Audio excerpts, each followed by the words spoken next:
Hey guys, Dave Keller here with Market Misbehavior.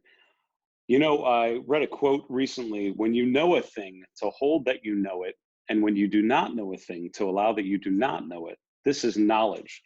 Now, this Confucian quote is fascinating because it deals all about with admitting that that we don't know everything, right? And I think as investors and as people, we tend to have a bravado to what we're doing, especially with investing, right? You tend to have this overconfidence that you can figure everything out. You don't need anyone's help.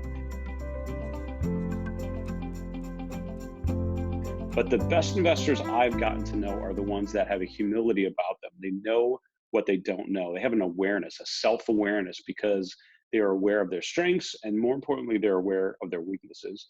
And the way you address your weaknesses as an investor, a couple of things I would say. Number one, you develop routines that will help you get through them, help you minimize the impact of those weaknesses on your investment process.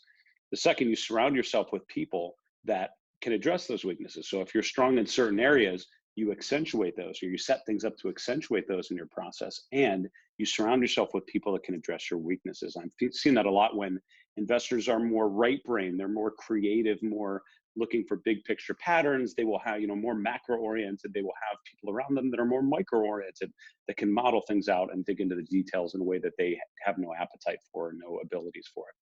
So the third thing is to ask good questions. And the best investors I've ever worked with ask fantastic questions. And I know when I've met with them, and while I'm asking them questions about their process and their experience and their growth as an investor, they're asking me my questions about my own process. And I think that is where the best investors sort of stand apart. Those three things. So I spent some time with Mike Epstein up at MIT. Mike is someone you may or may not know. In the early days of the Market Technicians Association, you had the sell side technical analysts in New York, you had the buy side technical analysts in Boston, and Mike Epstein was actually instrumental. He was a broker down in New York and covered accounts in Boston, helped connect those two communities. And once he retired from Wall Street, he actually joined MIT as an adjunct professor, and it was fun seeing him work with master's students at MIT, teaching them what Wall Street was really like, what it was like to be on the floor, what it was like to be a broker, and how banks and brokers actually operated relative to what you were learning in the classroom as an MBA student. One of his favorite quotes was, "Them that know they know. Them that don't know they don't know." The common thing between all these things is having the awareness of your own imperfections, your own areas for improvement, having the courage to ask questions of people that know more, have better experience, better awareness, better knowledge than you do. There's always someone that knows more than you around the financial industry and around the world. And my question to you, my challenge to you is, who can you ask a question of this week? Who is someone that you could learn from? And can you pick up the phone and have the courage to ask them that question?